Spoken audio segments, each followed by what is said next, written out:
One question people often ask libertarians is, but who will build the roads? These questions often come from those who are genuinely in favor of freedom, but simply have doubts about how practical it is to rely on the free market to handle such necessary utilities, such as roads. But before we talk about how the free market might possibly build roads, let's think about our current government roads. First of all, they're not really free. Even those that do not have tolls are incredibly expensive. If you buy gasoline, the average citizen in the United States pays nearly 50 cents per gallon in taxes that are used to pay for the roads. That's right, you pay half a dollar for every gallon of gas you buy, just to pay for the roads. And for all that money, what do we get in return?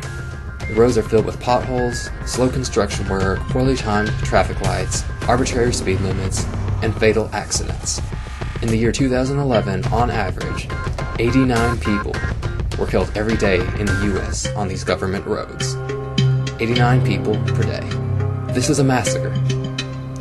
Are we audacious enough to suggest that the free market could not come up with safer, cheaper, more efficient roads? There are two main concerns most people have with roads that supposedly the free market cannot handle. First, there is the problem of eminent domain. Eminent domain is the confiscation of private property for the so-called greater good, which in this case would be roads. Without this confiscation of private property, some argue, there would be no way to build large roads, as private owners would rather keep their land than sell it. There appears to be a conflict of interest at hand. There's the public interest, which is to build a road, and then there is a private interest, which is for the individual owner to keep the property. How can we decide what is fair in this case? How do we know who really needs the property more? Well, that's the beauty of the free market.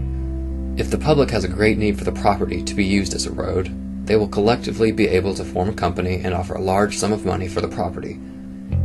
The individual who owns the property will have to decide whether he or she values the property more or the money offered by the public more.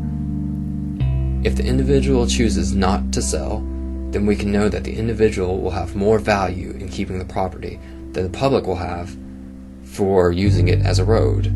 If the individual does choose to sell, then the public obviously values the property more, and consequently will be able to use it for a road. So in the free market, any confiscation of property would be unfair. Does this mean roads wouldn't be built? No, not at all. For the very reason that roads are so incredibly important, there will be more than enough incentive for people to sell their own property to be used as public roads. The other problem many have with free market roads is one they refer to as the problem of externalities. Basically, they argue that since roads are freely accessible to anyone, nobody will want to pay for them. In a free market, though, this could be solved easily. One method would be through toll roads, which we actually already use on some government roads.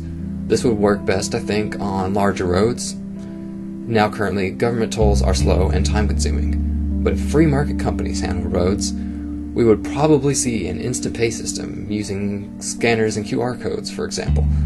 These could take less than a second and not even require you to stop. For smaller neighborhood roads, I personally imagine that a tip system would emerge. Local road building businesses would build and maintain these roads in exchange for tips, much like a restaurant. These, of course, are just my personal ideas for how to build roads without government. I'm sure there are many better ideas out there.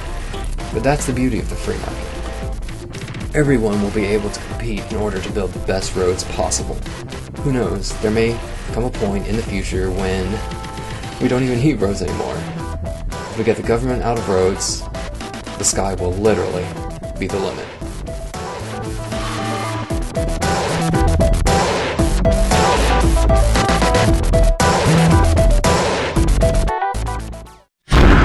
I don't agree with those statistics at all. I have never seen that. We've done this exact same thing to him Well, fine, before. then we'll fix this the fucking old-fashioned way. Fight back, fight back, fight back. We are the 99% and we coming for you.